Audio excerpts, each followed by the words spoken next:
kegiatan hari ini kita mulai. Adapun materi pada pelatihan kali ini adalah pelatihan tentang public speaking.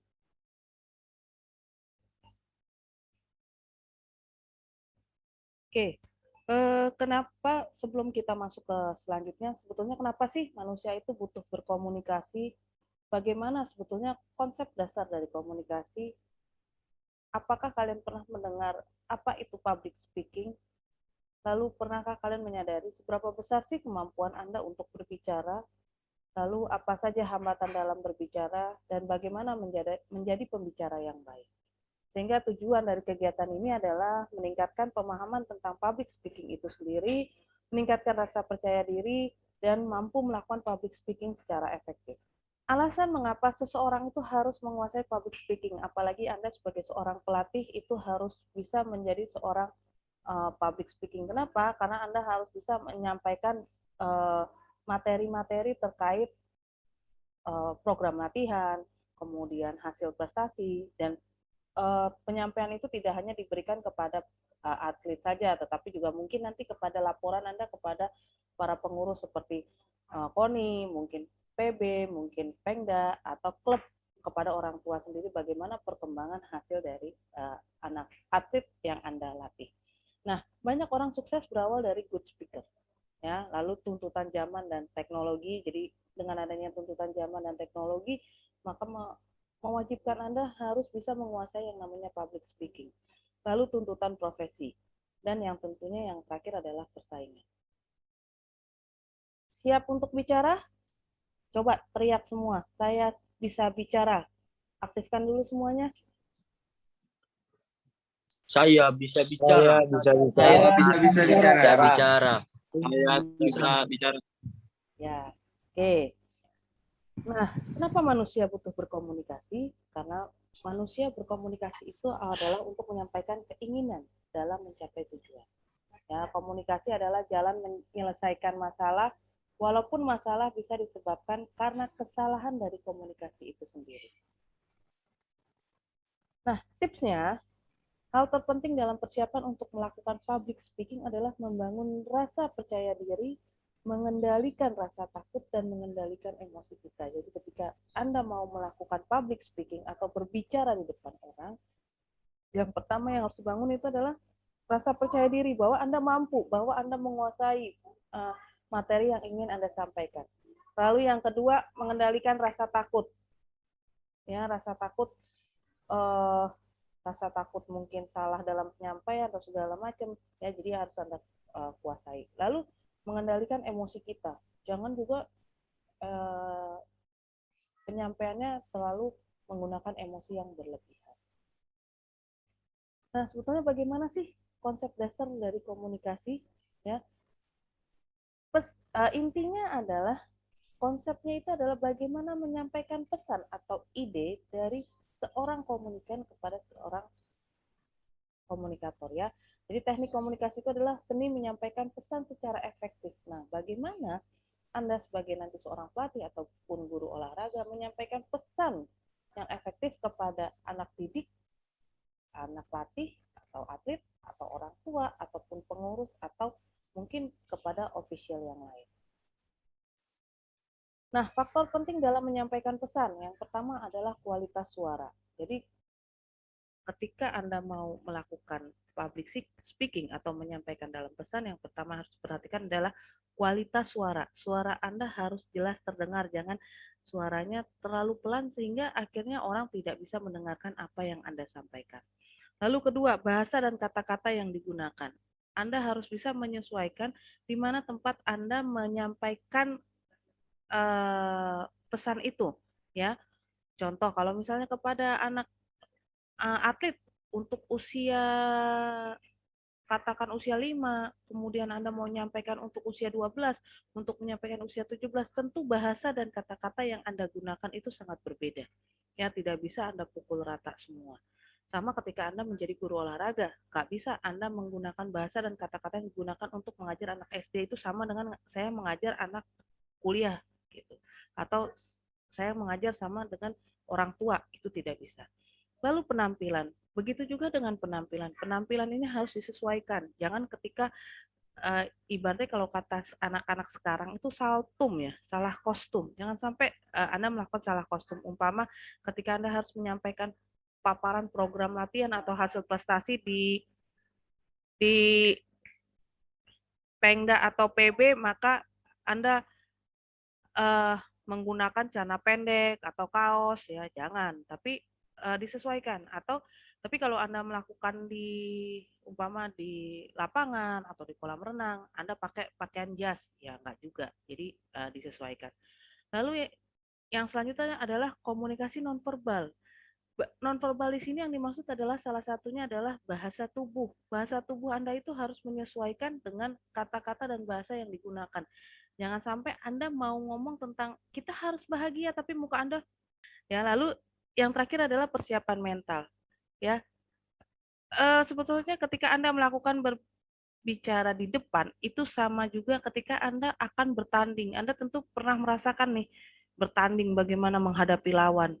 Nah, kemudian menghadapi penonton. Nah, itu sama perasaannya ketika Anda akan melakukan yang namanya public speaking. Begitu juga dengan saya ketika pertama kali saya melakukan public speaking, itu rasa deg-degannya luar biasa. Sama kayak ketika kita melakukan mau bertanding ya, menghadapi lawan, menghadapi penonton gitu ya. Itu memerlukan persiapan mental. Jadi jangan dipikir, wah kalau cuma ngomong doang kita nggak perlu persiapan mental. Nggak, itu justru yang harus kita siapkan. Nah, definisi dari public speaking. Apa sih public speaking itu? Public speaking adalah proses berbicara kepada grup atau kelompok orang dalam suatu yang terstruktur. Jadi, ketika Anda melakukan public speaking, itu adalah proses bagaimana Anda menyampaikan pesan pada suatu kelompok atau grup. Ya. Jadi bukan hanya cuma 2, 3, bukan, tapi dalam satu grup atau kelompok. Ya, dan memiliki struktur. Lalu public speaking merupakan bentuk komunikasi publik untuk menyampaikan informasi atau pesan dalam berbagai bentuk. Jadi bisa aja dalam bentuk lisan, tulisan, ya. Kemudian tujuannya adalah untuk mempengaruhi dan menghibur khalayak atau publik. Ya, jadi tujuan dari public speaking ini adalah untuk mempengaruhi dan menghibur khalayak. Jadi umpama kayak yang saya lakukan saat ini adalah saya mempengaruhi kalian untuk bagaimana bisa berbicara atau melakukan public speaking nantinya setelah mengikuti kegiatan ini.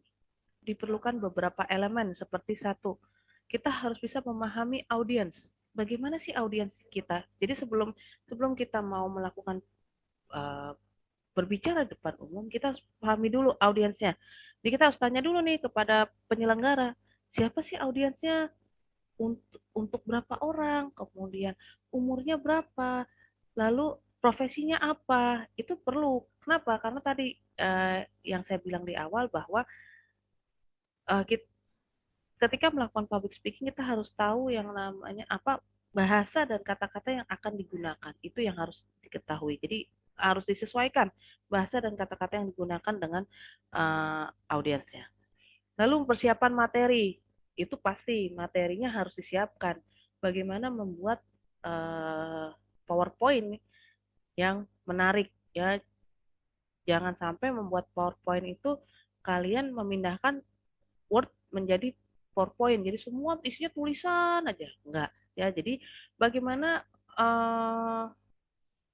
Anda bisa menyiapkan materi ini dalam bentuk PowerPoint karena salah satu kekuatan dari public speaking adalah materi. Nah, materinya ini biasanya disampaikan melalui PowerPoint ya atau bisa juga Anda melakukan dengan video.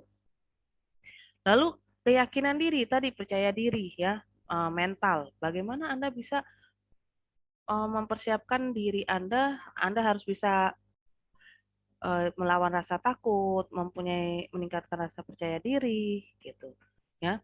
Dan terakhir adalah kontrol lingkungan atau situasi. Anda harus bisa mengontrol lingkungan atau situasi. Contoh maksudnya bagaimana ketika lingkungan ketika saat Anda melakukan public speaking itu berisik, udah mulai pada berbicara sendiri-sendiri. Nah, itu bagaimana Anda bisa melakukan kontrol terhadap lingkungan ya. Ada yang ngobrol sendiri akhirnya ribut tuh. Nah, itu Anda harus bisa bagaimana menyampaikan kontrol terhadap lingkungan atau situasi. Tapi faktanya sebetulnya adalah tak seorang pun itu dilahirkan sebagai speaker. Ada nggak yang kalian merasa bahwa kalian itu dilahirkan sebagai speaker? Ya, pasti nggak ada. Uh, semua pasti merasa ya nggak ada yang diciptakan sebagai speaker. Pasti merasa semua nggak bisa gitu ya. Nah, hal-hal yang harus dipertimbangkan untuk memulai public speaking. Yang pertama adalah menggunakan aktivitas fisik untuk memperoleh perhatian atau atensi khalayak. Ya, artinya di sini menggunakan aktivitas fisik itu bukan artinya kamu lari-lari, bukan ya, tapi gestur tubuh Anda, gerakan tangan, kemudian gerakan wajah gitu ya. Lalu juga mungkin penampilan. Nah, yang kedua, membuat atau mengkreasikan pernyataan permulaan atau menyajikan data. Nah, biasanya kalau public speaking itu memulai dengan data-data yang mendukung. Makanya kenapa sering saya bilang kalau kalian harus punya nih data pendukungnya. Nah, itu biasanya digunakan oleh para public speaking untuk membantu mereka memulai atau mengkreasikan pernyataan permulaan. Lalu menceritakan humor yang relevan. Ya, kadang-kadang dimulai supaya untuk kalau di kita itu mungkin dikenalnya ice breaking ya, untuk mencairkan suasana itu biasanya dimulai dengan menceritakan humor yang relevan ya, cari humor yang relevan umpama ketika kita berbicara tentang uh, program latihan, berbicara tentang kekuatan atau tentang apa, cari humor-humor yang relevan dengan uh, materi yang akan disampaikan. Lalu menyediakan informasi yang menjelaskan kredibilitas atas topik. Nah, kalian harus bisa menyediakan informasi yang tentunya harus jelas. Menyediakan informasi yang jelas berkaitan dengan kredibilitas ya dari topik. Lalu menceritakan cerita yang mendukung presentasi atau pidato. Contoh nih, umpama kalian ingin berbicara tentang prestasi prestasi suatu cabang gitu ya. Nah, mungkin bisa saja Anda mulai dengan bagaimana pengalaman kalian sebagai seorang, mungkin kan kalian dulu nih pernah jadi atlet gitu ya. Nah, bagaimana cerita kalian tentang kehidupan kalian menjadi seorang atlet, bagaimana perjalanan hidup kalian, mungkin bisa dijelaskan seperti itu. Mungkin masing-masing mempunyai pengalaman entah ya paling PON atau SEA Games atau Asian Games yang mungkin bisa ditularkan kepada para atletnya supaya bisa menjadi motivasi bagi mereka. Karena kan tujuan dari public speaking adalah untuk mempengaruhi khalayak. Nah, ini tadi tujuan public speaking itu adalah menyampaikan informasi.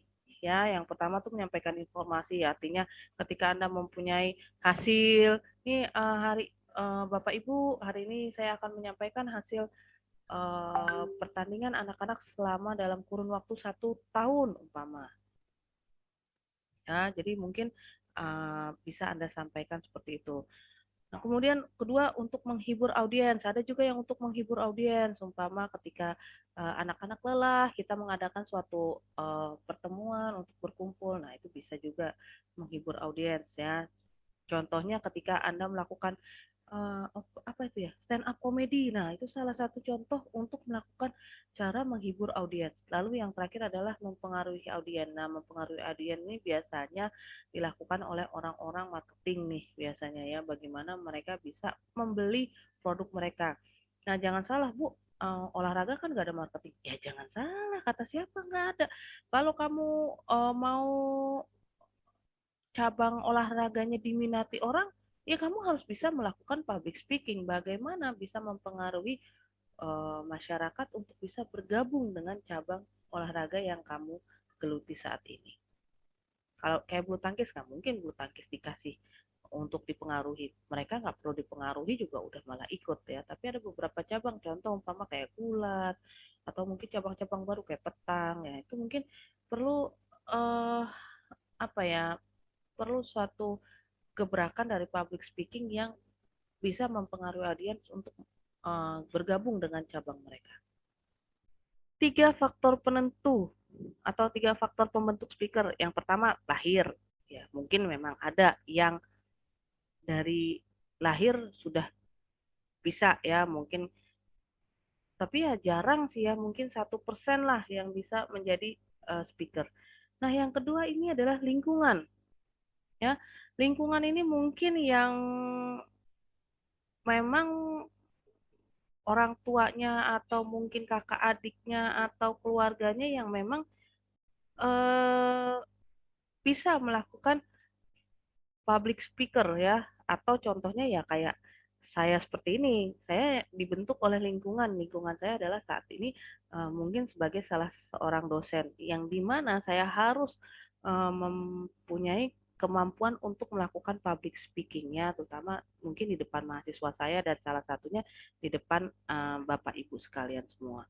Lalu yang terakhir adalah latihan. Jadi bagaimana bisa melakukan public speaking ya harus terus dilatih. Sama ketika kalian eh, melakukan olahraga, nggak mungkin untuk bisa menjadi seorang olahragawan nggak perlu latihan, nggak bisa. Jadi begitu juga dengan seorang public speaking. Untuk menjadi seorang public speaking itu harus perlu latihan. Gimana cara latihannya? Ya mungkin dengan ngomong dulu di kaca gitu ya, apa yang ingin disampaikan sebelum Anda terjun, Anda ngomong dulu, atau kemudian Anda ngomong ke beberapa teman-teman dulu yang dekat, tolong dong coba nih kalau saya menyampaikan materi seperti ini, gimana ya tanggapannya gitu ya. Jadi mungkin bisa skup yang terkecil dulu. Lalu selanjutnya adalah masalah yang muncul dalam public speaking itu adalah pertama nervous atau kecemasan. Itu pasti ya, kan tadi saya udah bilang kita public speaking ini sama kayak orang yang lagi bertanding ya. Orang yang lagi bertanding itu kan pasti cemas ya, pasti nervous. Nah, sama public speaking juga begitu. Lalu yang kedua, teknik public speaking. Nah, teknik public speaking ini salah satunya adalah bagaimana penyampaian materi atau pembuatan materi yang akan disampaikan atau mempersiapkan materi.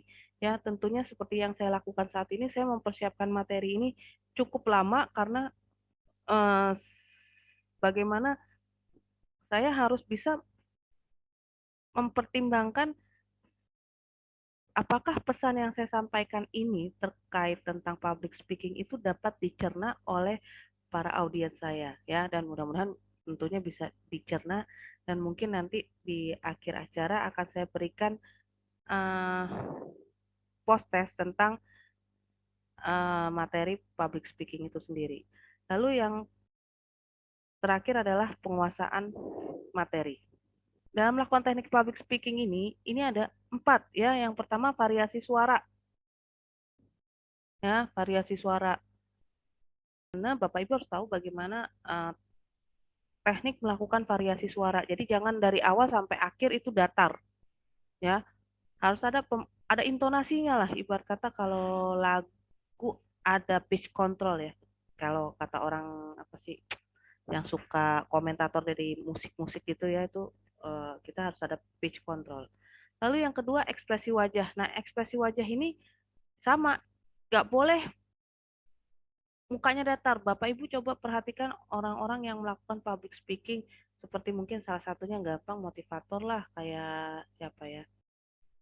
Mario Teguh. Nah, coba deh Bapak Ibu perhatikan tentang Mario Teguh ketika menyampaikan public speaking di depan audiens itu, bagaimana dia raut mukanya, variasi suara, kemudian gurauan-gurauan yang dia lakukan pada saat melakukan public speaking. Selanjutnya kontak mata ya. Nah, ini perlu dilakukan ya. Jadi ketika Anda melakukan public speaking itu harus tetap melakukan kontak mata dengan audiens. Dan terakhir adalah bahasa tubuh ya. Jadi biasanya bahasa tubuh itu dilakukan dengan Anda menggerakkan tangan, kemudian menggerakkan bahu atau berjalan ke sana kemari, itu bisa dilakukan. Nah, ini tadi variasi suara, volume dan kekerasan suara, jangan berbicara dengan datar. Nah, kecepatan bicara dan artikulasi, aturlah sesuai kebutuhan. Jadi diatur nih, makanya PowerPoint ini harus diatur.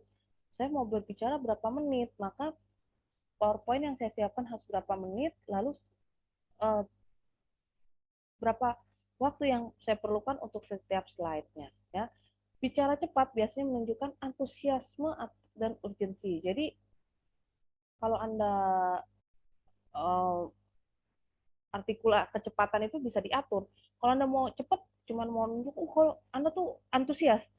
Tapi ketika Anda mau berbicara lambat, maka Anda akan memberikan penekanan. Ya, seperti yang saya lakukan saat ini, ketika saya melakukan bicara lambat, maka saya memberikan penekanan.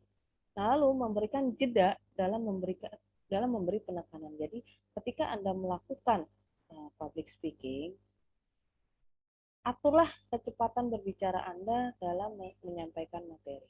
Ekspresi wajah, ya. Jika berbicara, pastikan mata tidak terpaku pada suatu benda. Nah, ini yang sering harus dilakukan. Ketika Anda menjadi public speaking, mata itu jangan cuma satu, ya. Umpama melihat cewek cantik atau cowok ganteng, ya, itu jangan cuma satu gitu ya. Harus bisa dilihat, semuanya orang harus dilihat. Hindari kecenderungan menggeleng-gelengkan kepala. Dan yang terakhir ya biasakan senyum. Ya, jadi harus terbiasa senyum. Bahasa tubuh dalam suasana formal berdiri selalu lebih baik daripada duduk. Jadi dalam suasana formal biasanya lebih enak berdiri.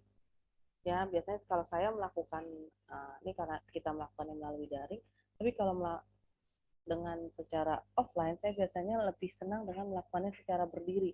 Kenapa? Karena lebih baik berdiri itu bisa lebih merilekskan Anda.